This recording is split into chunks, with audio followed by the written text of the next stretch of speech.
Hello, everyone. I'm glad that we are all here and gathered today for this press conference, this post-press conference, or excuse me, pre-press conference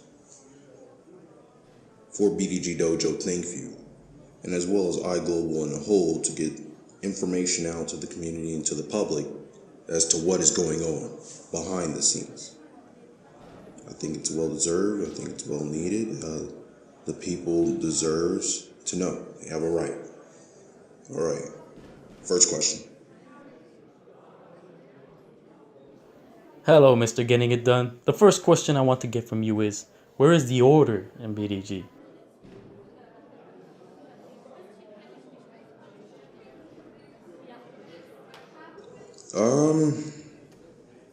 It's a good first question. To be honest with you, I frankly do not know. Stepping out of the commentary box and into this role of some sort of leadership or some sort of person that everyone looks to guide us to. I don't know where BDG is. I truly don't. Do you think with Master Kai's absence due to injury that BDG is in total anarchy? If not, care to explain what can be done?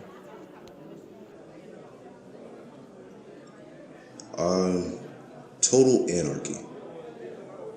Yeah, I do. Damon Ventura came in. He's done rebellious acts. He's done all these things towards Black Dragon Gate Dojo since episode 1. You want to talk about Jake Crimson, Matt Sky, Rev Caliber. The list goes on, man.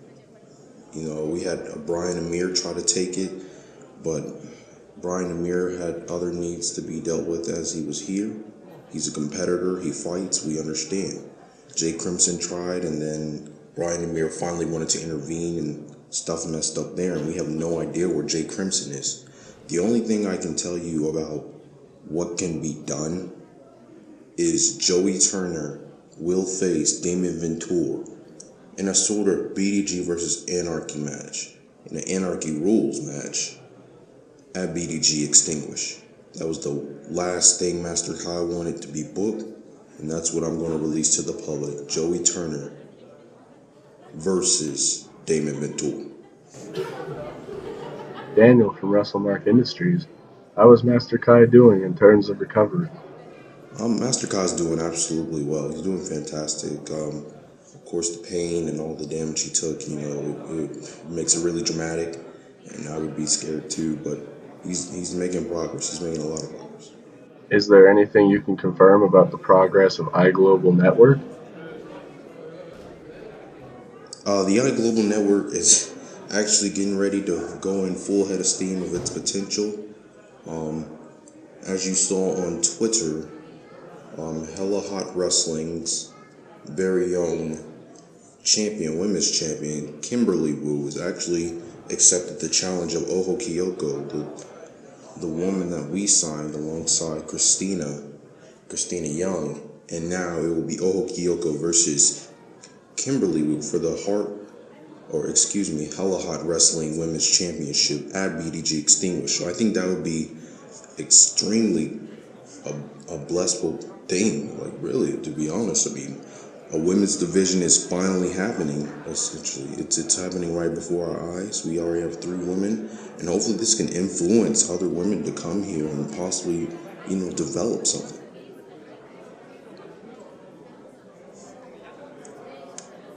As far as any other things, I'd probably say that Hart Wrestling is probably going to do great things. And Kapow is on the rise of releasing issues 13 and 14. So, I mean, everything's good.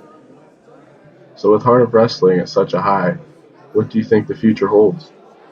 The future of Hart Wrestling, that's a good one. The future of Hart Wrestling is absolutely bright. We have signed some of the best future talent and guys that have been overlooked and have looked towards the future. Guys like Von Keen and Tyrane, Jack Starran, Pharaoh Bilford. It's just, that's how it is. Not to intrude on your personal life, but how's your relationship with Order of Operations for Kapow, Mr. Poole? Mr. Gavin Poole is a unique individual. He's in the hospital as well, so him and Master Kai, both owners of BDG and Kapow, are in the hospital. But I'd say my relationship with Mr. Poole is actually pretty well. He includes me on a couple of things as a commentator. I've commentated a couple of Kapow events, including Phoenix Rise 2, which did a lot of great things for iGlobal. But make sure you check that out. But yeah, Gavin Poole and I, we're really good. If your relationship is so great, can you care to tell us what is Kapow doing after its epic Phoenix Rise 2? Kapow is getting ready to release issue 13 and issue 14. Actually, issue 13 will be a very dramatic moment it's actually called Trailblazer. And if you all know who Blaze is, the true Blaze, then you all know that Scott Barnett will be officially retiring. It will be his retirement match against AC Arthurs, the match that really made him famous and that really blew him up. So I've always been a fan of Barnett. Hopefully I'm getting the call to call that match. That would be an awesome opportunity to call that match. As well as Kapowabunga, that's the name of issue 16, and that will be sort of the type of grand event, the granddaddy of them all, sort of. Cowabunga, nice name. But as far as the other affiliate, Hart Wrestling, where's the life in them?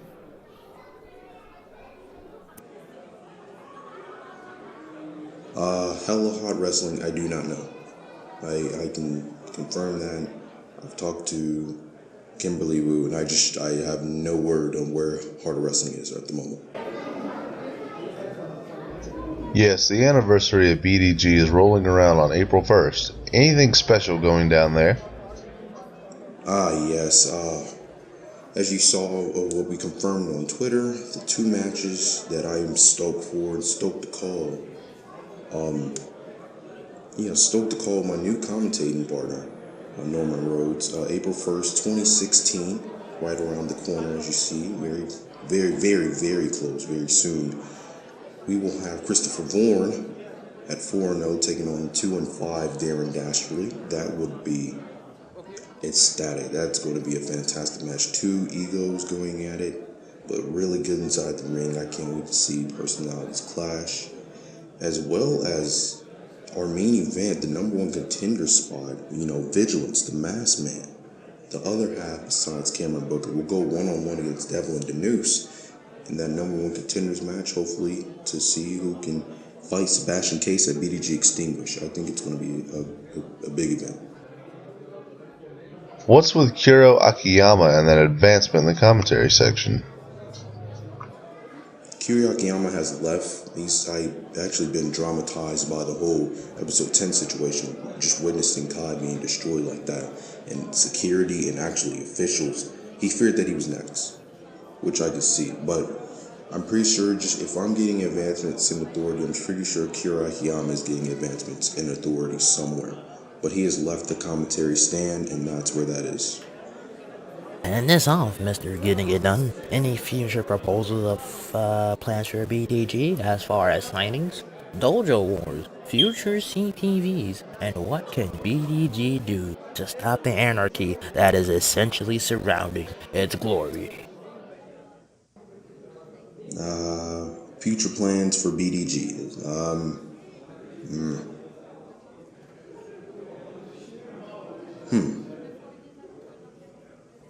Plans for BDG is to fight. BDG versus Anarchy is what I'm going to call it. BDG extinguishes BDG versus Anarchy. And with the match card that's probably presuming to be made, I think it's going to be fantastic. Darren Dastardly, Amir, and so on forth. Just continue. It's going to be great. And as it's all coming together into one big mega event that I think will possibly be one of the biggest iGlobal events of the year, next to Kapowabunga and Hart Wrestling's special known as Glory. But as far as future signings, I can't really let you in on that. Believe it or not, we have acquired signings that will be appearing on episode 12. Tune in for that. And Dojo Wars, that's actually in the process too. Dojo Wars 2 is confirmed. And the last thing I would like to say is that for our 5th CPV, or 5th week, we won't have a 5th week of shows or a 5th month of shows. It will be a BDG Dojo Climax. That's it. That is all. Thank you everybody for coming. It's glad to see y'all, and hopefully you tune in for BDG Dojo Thank You, episode 11, and as well as other events as issue 13 of Kapow and Hart Wrestling episode 3. Thank you.